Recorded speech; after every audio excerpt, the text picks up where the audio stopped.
ប្រធានបច្ចេកទេសជួសជុលរោងជាជួសជុលរថយន្តនៅក្នុងរោងជានេះជាងជួសជុលរថយន្តដឹកពេញនេះគឺស្ថិតនៅក្រោម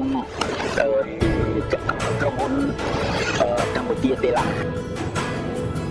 មិនមានដល់100គ្រឿងសម្រាប់ដឹកប្រេងហើយ25គ្រឿងសម្រាប់ជាឡានម៉ែនដឹកដីមកនៅក្នុងឡៃរោងជានេះគឺយើងជួសជុលរថយន្តដឹកប្រេងទាំងអស់ដែលមានរថយន្តទុនដែលចាប់តាំងពី5,500លីត្ររហូតដល់ពី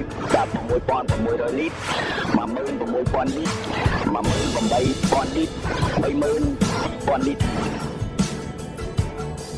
រថយន្តដែលយើងមានគឺភាគច្រើនដែលយើងមានគឺរថយន្តថ្មីដែលយើងមានច្រើនជាងគេគឺរថយន្តsegment ពីនឹងទៀតគឺមានដូចជារថយន្ត ECD ហើយនឹងរថយន្តអាមេរិកមួយចំនួនsegment គឺមានកម្លាំងខ្លាំងដែលសពថ្ងៃនេះនៅយើងនៅធម្មតាវាគឺយើងឡើងស្រួលឡើងអីស្រួលអត់បាច់បាក់ដូចទៅឡើងដល់ទៅទៀតទេ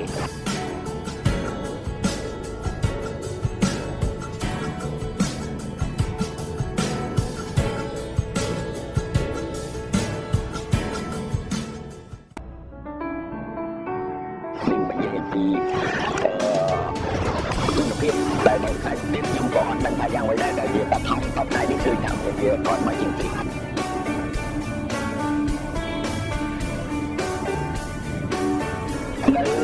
នៅក្រៅពីការទីខ្ញុំក៏ចង់ដឹងដែរថាតើ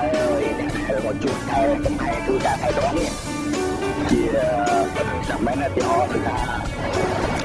ដំណាក់កាលទី1នៃការតាមឲ្យឲ្យចំឲ្យផ្ដល់នៅទូរតម្រងគ្រប់ប្រភេទហើយសូមឲ្យខាងចាក់មែនគឺត្រូវមានគ្រឿងបន្លាស់មួយចំនួនសម្រាប់ទីបំរុងនេះគឺដែលមានការកត់ត្រាទឹកមួយការគ្រប់គ្រងចរាចរណ៍ឲ្យវានេះ